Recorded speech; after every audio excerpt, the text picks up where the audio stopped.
यश ने एक gold plaque निकाली, लेकिन तभी 5 किलोमीटर दूर एक स्नाइपर ने उसे निशाना बना लिया। जैसे ही ट्रिगर खींचा जाता है, गोली सीधी यश की तरफ आती है। तभी यश ने बचते हुए बड़ी स्टाइल से सिगरेट को जलाया। तभी इस दृश्य को देखकर सामने मौजूद 2 सुंदरियां मौके पर ही दंग रह गईं। ये पता चला कि यश भविष्य देख सकता है। यश ने इस घटना को दिन में कई बार दोहराया था। जो कुछ घटित होता है वो उसे पहले से ही पता होता है। वह न केवल सभी हथियारों के हमलों की सटीक भविष्यवाणी कर सकता है, बल्कि गोलियों से भी आसानी से बच सकता है। यश का उद्देश्य केवल अपने सामने खड़ी खूबसूरत सीईओ का अपहरण करना है। यश ने शांति से महिला को बताया कि वह एक भविष्य देखने वाला व्यक्ति है, लेकिन महिलाएं इस बात पर बिल्कुल भी विश्वास नहीं करती हैं। महिला ने कहा, ऐसा असंभव है। सच साबित करने के लिए यश ने अपनी घड़ी की ओर देखा। फिर उसने कहा कि अभी 1 मिनट बाद एक आदमी आएगा और वो कहेगा, मेरा नाम रमेश है, मैं एक विशेषज्ञ वार्ताकार हूँ, मैं आपकी सारी शर्तें सुनने को तैयार हूँ। तभी ठीक 1 मिनट बाद एक आदमी ने आवाज दी, मेरा नाम रमेश है, मैं एक विशेषज्ञ वार्ताकार हूँ, मैं आपकी सारी शर्तें सुनने को तैयार हूँ। फिर वो कहेगा, हेलो सर, क्या मैं करीब आ सकता हूँ? मैं यहाँ बहुत दूर। तभी मैं कहूंगा आपको जोर से बोलने की जरूरत है। तभी रमेश ने कहा, हेलो सर, क्या मैं करीब आ सकता हूँ? इतना सुनते ही महिला सीईओ चौंक गई। तभी रमेश ने कहा, हेलो सर, क्या मैं करीब आ सकता हूँ? इतना सुनते ही महिला सीईओ चौंक गई। तभी यश ने AMW निकाली, फिर 5 किलोमीटर दूर उस स्नाइपर को एक ही झटके में मार गिराया। जब रमेश ने यह देखा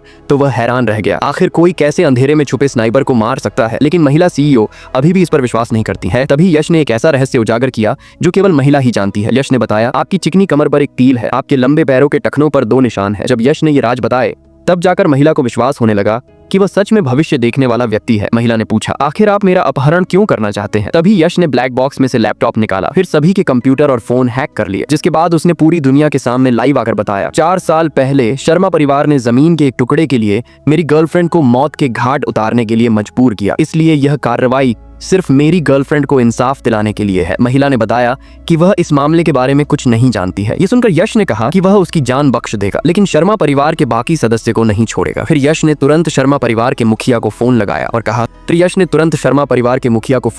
कहा, बुढ़ाओ मेल बॉक्स चेक कर, तुझे एक ईमेल भेजा है। जब सुरेश अंकल ने ईमेल चेक किया तो वो चौंक गया, क्योंकि अंदर शर्मा ग्रुप द्वारा की गई काली करतूत का काला चिट्ठा मौजूद था। जिसके बाद यश ने उन्हें 2 विकल्प दिए, यदि आप शर्मा परिवार की सबसे बड़ी लड़की को बचाना चाहते हैं तो सच क्या है वो पूरी दुनिया को बताना पड़ेगा, या फिर सच छुपाने के लिए अपनी बेटी की जान गंवानी पड़ेगी। यश ने मिस्टर शर्मा को इसके बारे में सोचने के लिए केवल 1 मिनट का समय दिया। तभी बुढ़ाव ने कहा, अबे साले, तेरी इन धमकियों से मैं नहीं डरने वाला, तुझे जो उखाड़ना है उखाड़ ले। साले, तुझे जानकारी प्रकाशित करनी है कर, मुझे कोई फर्क नहीं पड़ने वाला। यश ने कहा, अबे बुढ़ाव, तुझे पता नहीं है, जो मैं बोलता हूँ वो मैं करता हूँ, और जो मैं नहीं बोलता वो तो डेफिनेटली करता हूँ। अब बस कुछ ही देर में शर्मा परिवार का बैंड बजने वाला है, तू बस भागने की तैयारी कर ले, तेरी उल्टी गिनती शुरू होने वाली है, देख अब बहुत हुआ बुढ़ाव। तभी महिला सीईओ ने यश को याद दिलाया कि उसने महिला की जान बख्शने का वादा किया था, तो प्लीज अपना वादा पूरा करे। यश ने कहा, ठीक है, इसके बदले में मुझे किस करना होगा? तभी महिला यश को गाल पर किस करती है, लेकिन यश को मजा नहीं आया, इसलिए उसने महिला से लिप्स किस करने को कहा। तभी महिला यश के गाल पर किस करती है, लेकिन यश को मजा नहीं आया, इसलिए उसने महिला से लिप्स किस करने का इशारा किया और कहा, तुम्हें क्या मैं बच्चा दिखता हूँ? जब मैं किस करने को कहता हूँ तो मेरा मतलब लिप्स किस होता है। महिला हिचकिचा रही थी, लेकिन तभी यश ने फिल्मी अंदाज में महिला को बाहों में ले लिया। यश मदहोश होने लगा, साथ ही महिला भी इस पल में खो गई। वो बस उसे किस करने ही वाला था, तभी महिला होश में आ गई और उसने यश को पीछे धकेल दिया। दूसरी महिला ने तुरंत आकर पूछा, क्या आप ठीक है? तभी यश ने कहा, मिस, आप बाहर जाइए, आपका यहाँ कोई काम नहीं है। महिला के जाने के बाद यश ने बताया, उसका लक्ष्य सिर्फ और सिर्फ शर्मा परिवार को नष्ट करना है, न कि आपको कोई नुकसान पहुंचाना। फिर यश ने बूढ़े आदमी को फोन लगाया और कहा, बुढ़ाव 1 मिनट खत्म, अब बता उन्हें क्या सोचा? बुढ़ाव अब भी अपनी बात पर अड़ा रहा, जो उखाड़ना है उखाड़ ले। यश ने कहा, ठीक है, जैसी तुम्हारी मर्जी। फिर उसने महिला को सारी सच्चाई बताई, फिर उसे यकीन दिलाने के लिए सामने वाली बिल्डिंग पर बुढ़ाव द्वारा भेजे गए स्नाइपर को दिखाया,